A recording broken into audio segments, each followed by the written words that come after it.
Voilà. Donc je vais peut-être m'arrêter là parce que je voulais parler rapidement de ce qu'on a fait avec 9 entreprises du CJD.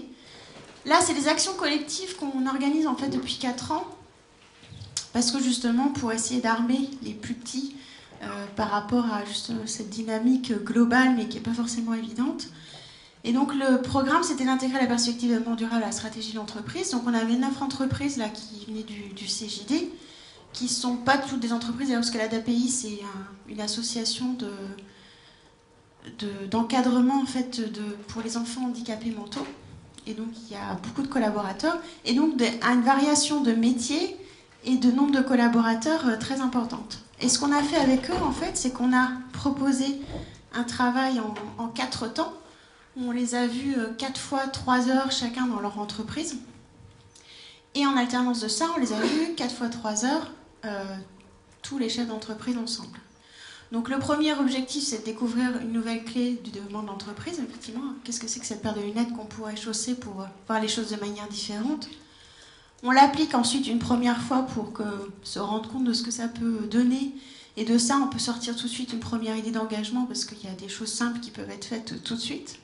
Et ensuite, on rentre plus dans le dur en cherchant, et si on re-questionne tout votre cœur de métier, comment est-ce que vous répondez aujourd'hui aux besoins et comment est-ce que vous devriez répondre demain aux besoins? Donc comment est-ce que vous allez formuler cette manière de vous inscrire dans de nouvelles formes de réponses? Et ensuite, on boucle la boucle pour effectivement dire maintenant à vous de vous engager et d'avancer. Donc la première chose qu'on a fait, c'est effectivement d'analyser aujourd'hui par rapport au futur souhaité. Et après, surtout, là où on les accompagne, c'est sur l'écriture de leur futur souhaité à eux.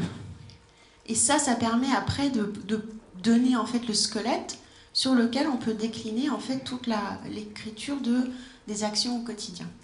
Donc ce futur souhaité, c'est vraiment à la fois dire l'ambition, c'est la boussole qui va informer pourquoi est-ce que je fais quoi à court et moyen terme.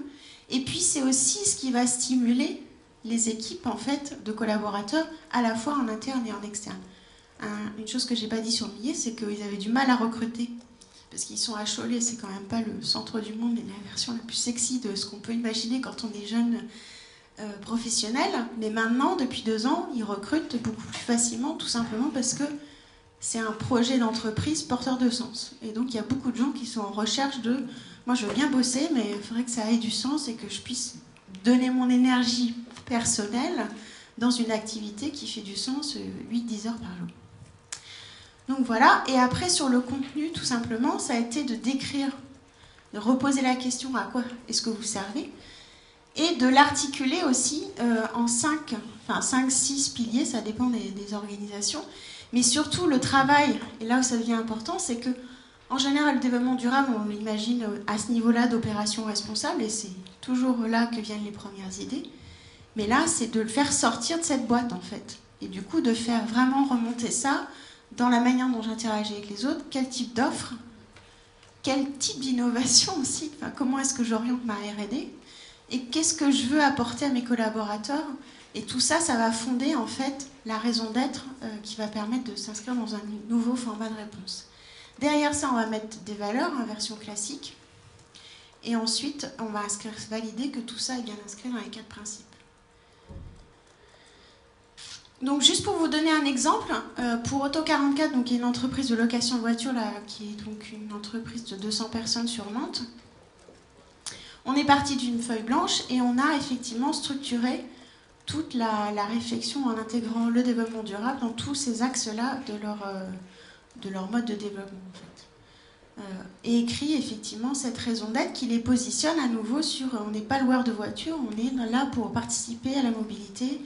Et ça peut paraître rien, mais finalement, on a travaillé avec une équipe de 11 personnes qui n'avaient certainement jamais travaillé ensemble. Et ça leur a vraiment permis de poser les choses.